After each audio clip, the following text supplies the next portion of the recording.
హైదరాబాద్లోని మియాపూర్లో డిఫెన్స్కు సంబంధించిన లిక్కర్ బాటిల్స్ను భారీగా స్వాధీనం చేసుకున్నారు. మియాపూర్ మాతృశ్రీ నగర్లో ఒక రేకుల షెడ్లో డిఫెన్స్ మద్యం బాటిల్ను అక్రమంగా నిల్వ ఉంచారు.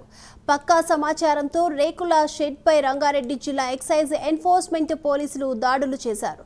5 లక్షల రూపాయల విలువ చేసే వివిధ బ్రాండ్లకు సంబంధించిన 160 మద్యం బాటిల్ను అధికారులు సీజ్ చేశారు. నిందితుడు మన్నవ గాంధీని అదుపులోకి తీసుకొని అరెస్ట్ చేశారు. 4 గంటలకు అనుమానాస్పదంగా మేము శ్రీ సాయి రెసిడెన్సీ ఇది మాతృశ్రీ నగరు మియాపూర్లో సోదా చేయగా అక్కడ మొత్తం 160 బాటిల్స్ దొరికినాయి మాకు. అది మొత్తం defence liquor plus non duty ఉంది.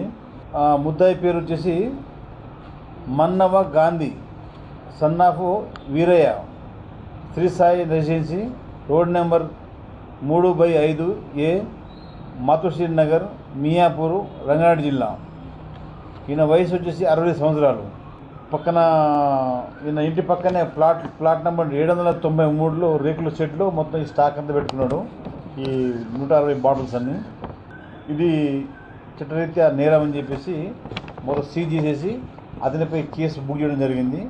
ఇతన్ని రేపు రిమాండ్ పంపిస్తారు. రేపు ఈయన తీసుకొచ్చింది మొత్తం లోకల్ డిఫెన్స్ మన మిలిటరీ క్యాంటీన్ నుంచి తీసుకున్నాడు. సేల్స్ తక్కువ రేట్లో తీసుకొని ఎక్కువ రేటుకు సేల్ చేయడం, ఆ మార్జిన్ లాభం కోసం ఈయన అమ్మకం. అది అన్నీ ఫర్దర్ ఇన్వెస్టిగేషన్, అది ఎక్కడ తీసుకున్నాడని రేపు మళ్ళీ అవసరమైతే